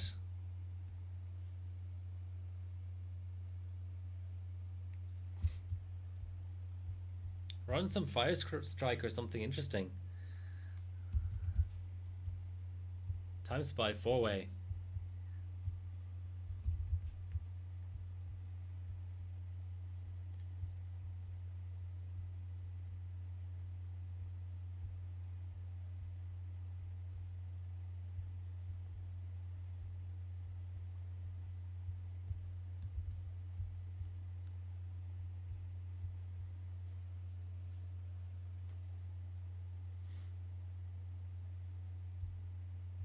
Nah.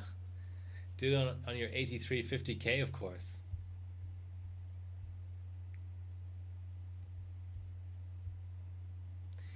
Alright, now I'm at 9,997 points.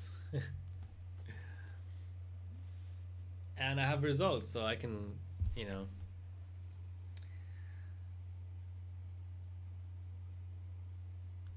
Are the data files really borked though? Aren't they supposed to be called... Maybe I need to rename them like data file. Maybe it's that retarded.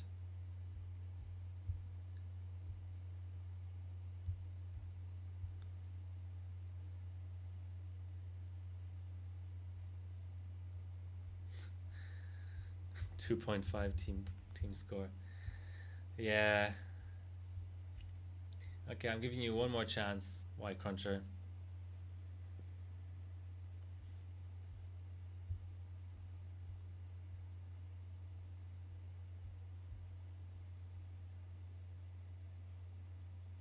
Nope. Alright. I do have to sub the 1B.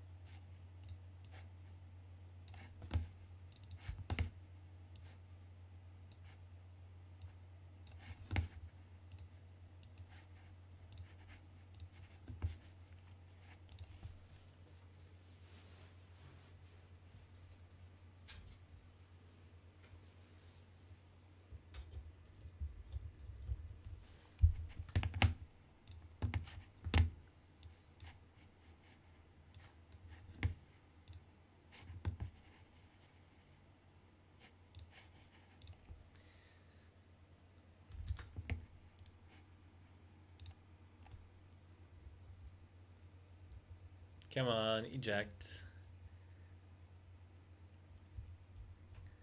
That took long enough.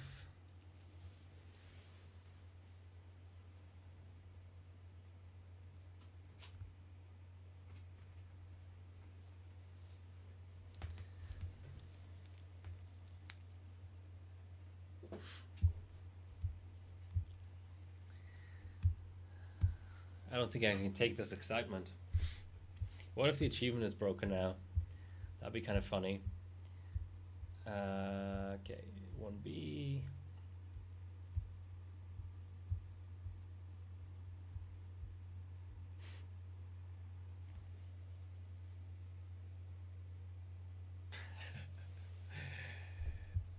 What's so good about Extreme? I don't get it.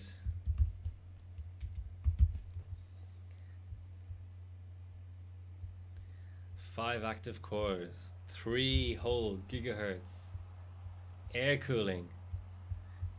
If this wasn't about a symbolic mark, it would be the lamest overclocking session in history. It probably still is, but you know, it's at least got some appeal to it.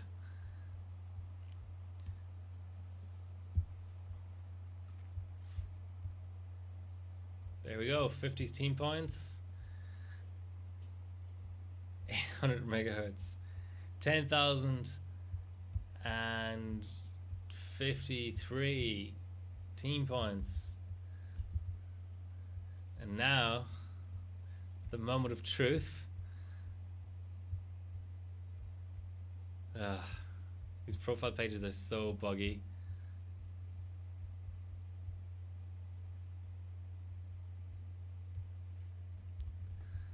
Recalculate achievement. Only 56 members.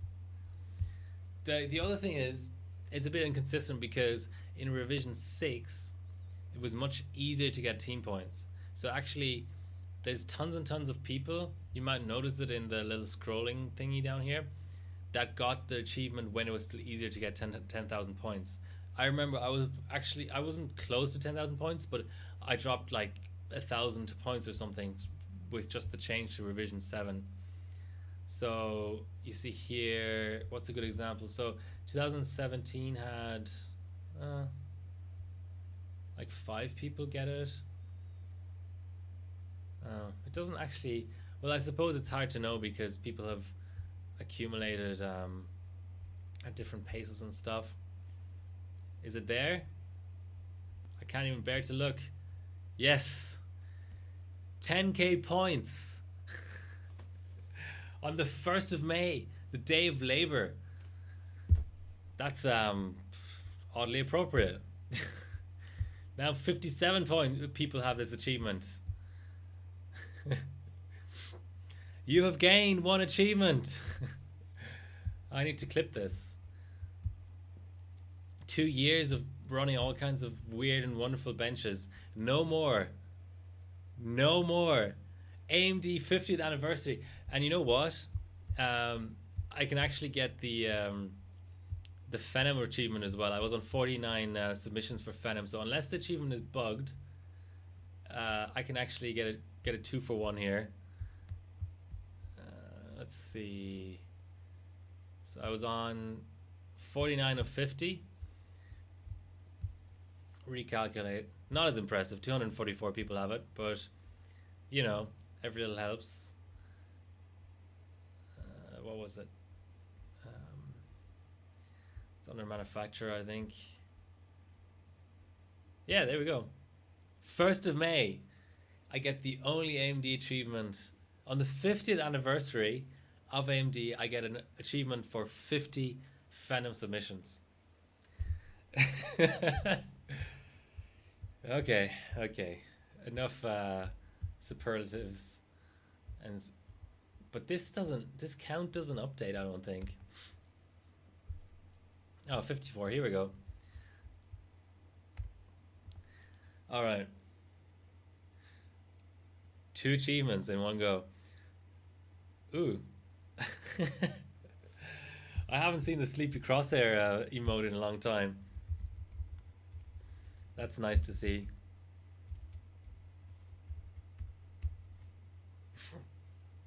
The addiction ones, I have all the addiction ones. You mean 1,000 subs? I have that. Um, let's. Well, I'm changing my showcase case straight away, obviously. 350 gold clubs, 5,000 points. Come on, that's for plebs. Almost 1 year to get the extra 5,000 points. It's not easy, guys. It really isn't.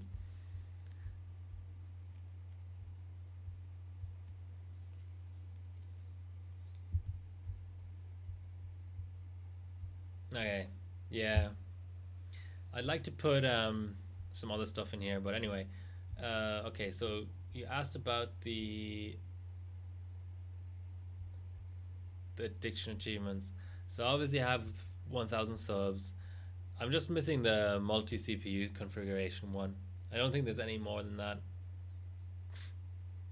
And I mean, 10 results is trivial. Once I have like a shitty old Xeon system, dual Xeon or whatever, or an SR2, um, yeah, these ones are really tough. Those are very, very hard achievements to get. 3 Mark 1 I can get on Haswell iGPU, I just haven't gotten around to it. This is obviously just a grind, a complete and utter grind. Same with the cups and medals. But this section is done now, so that's good. This is actually broken. I've opened a bug report for that. Uh, so obviously I'm top 20. I'm closer to top 10 than top 20, both in the season and in the career. But the achievement is just completely borked. If I go in there, I've recalculated lots of times, but you see here, April. Oh, people got it on April. Has it been fixed recently? Because there was, see that gap between April and January. Did it actually get fixed?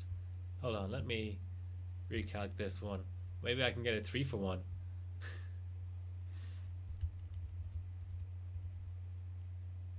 Yeah, it just it just works. My bug report must have done something. Okay, so that's it. That's one more achievement. Top 20, which is not that impressive because you can cheese it. Because what you can do is on the last day of rookie, you can just go ham and get like first place rookie or whatever. So I did chose not to do that. I went straight from apprentice to. I went from. I think I went from rookie to apprentice, and then I went from apprentice to extreme. Apprentice to extreme was like within a couple of weeks. Okay, so now I can start aiming for top 10, which isn't going to be that insanely hard. Um, Hideo is retired, and Nachti is basically retired as well. So it's just a question of getting those 200 points.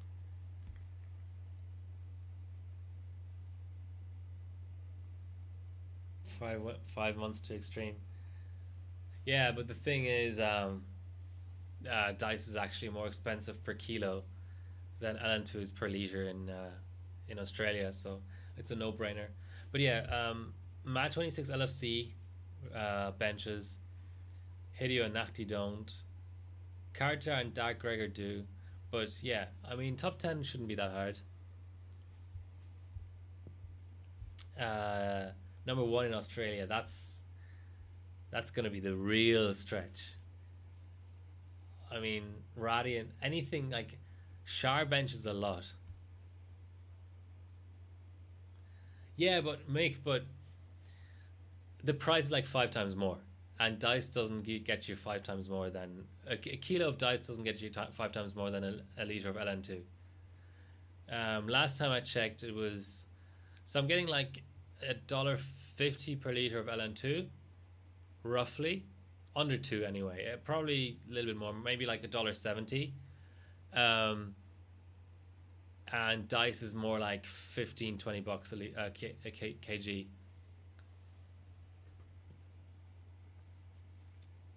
Yeah, it's a supply side issue. It's basically like all of the dice plants shut down in Australia, and it's obviously not something you can import. or not all, but a significant enough portion of dice plants in Australia shut down to the point that it's such a monopoly now. Like the people producing it don't really want to produce it anymore, except if they can sell it for way too much money. So yeah.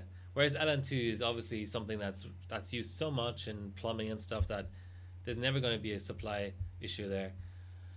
But I don't care. I mean, LN2 gives you the same temperature as dice tools, so and more. So I'm not complaining. I like pouring LN2 most of the time. Moral support. All right. One last thing I'm going to look at before I go to sleep because I've got to get up early tomorrow to pick up LN2, and I'm sick. I don't know why I just I couldn't not stream this 10k thing. So one last thing I'm going to look at is oh, this is wrong. This is so wrong. Um,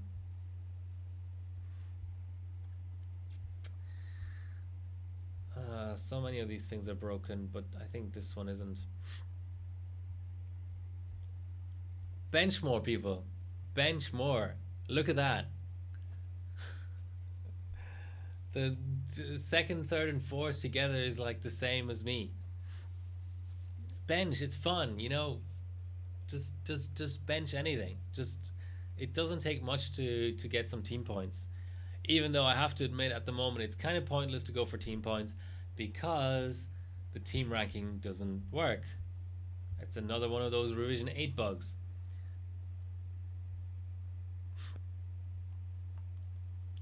Although, oh, I think it might have been fixed as well.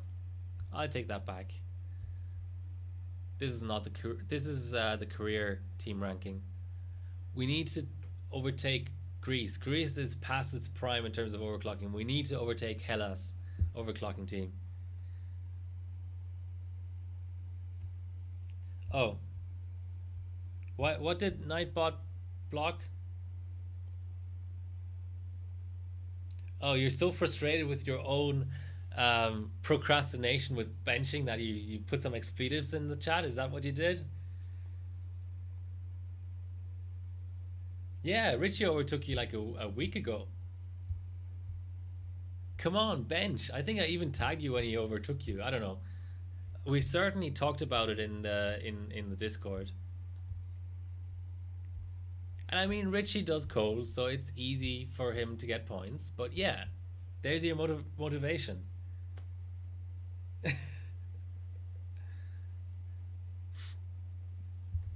There you go, Mick. Try and get second place at least. I mean, you're safe from Neo. He happens to bench even less than you in some respects. But you know, if you wait long enough, Yokot is going to be third and you'll be fourth.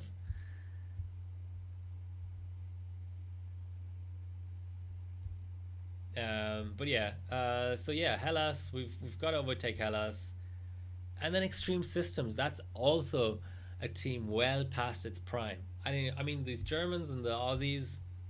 Yeah, that's probably going to be tough. But these other two teams that are ahead of us, there's no reason that they're ahead of us. You know, these other teams, I'm just scanning through there. Every one of these teams is a legit overclocking team. You know, the Italians, you know, obviously Warp 9, OCN, Mad Shrimps, the Ukrainians, the multiple German teams, the Romanians. I mean, these are legit teams. Alza, but extreme. I don't know about Award Fabric. Who do I even have? Uh, I don't know why these are ranked so high. Okay, so I've got Ovis and Strunken and stuff, but a lot of these people are inactive, so I'm going to include those in my list. I think Avad Award Fabrik, geez, my German is bad, Extreme Systems, and Hellas have no business being ahead of us. And then I do concede that every other team ahead of that is going to be hard to overtake. PC Games Hardware is inactive, yeah, but the thing is, Australia OC isn't, so it'll be hard to overtake PC Games Hardware without first overtaking Australia OC. 19th. Let's aim for 19th. First page of the rankings. I think that's we should be happy with that. But that is sort of 30, 40k away. Might take some time. All right, I'm going to sign off. My voice is killing me. Thanks, or my throat is killing me. Thanks for watching tonight. I hope it provided some sort of entertainment value. I do intend to stream on Friday night, but no guarantees. My voice, I will have LN2, but my voice might be gone. So in that case, I will just bench without streaming. I don't think anyone wants to see a Yoss style stream where nobody talks, where there's no sound. It's just somebody pouring and pressing buttons. Let me know if you do want to see that, but I don't know if I would enjoy that. So, all right. Thank you for watching.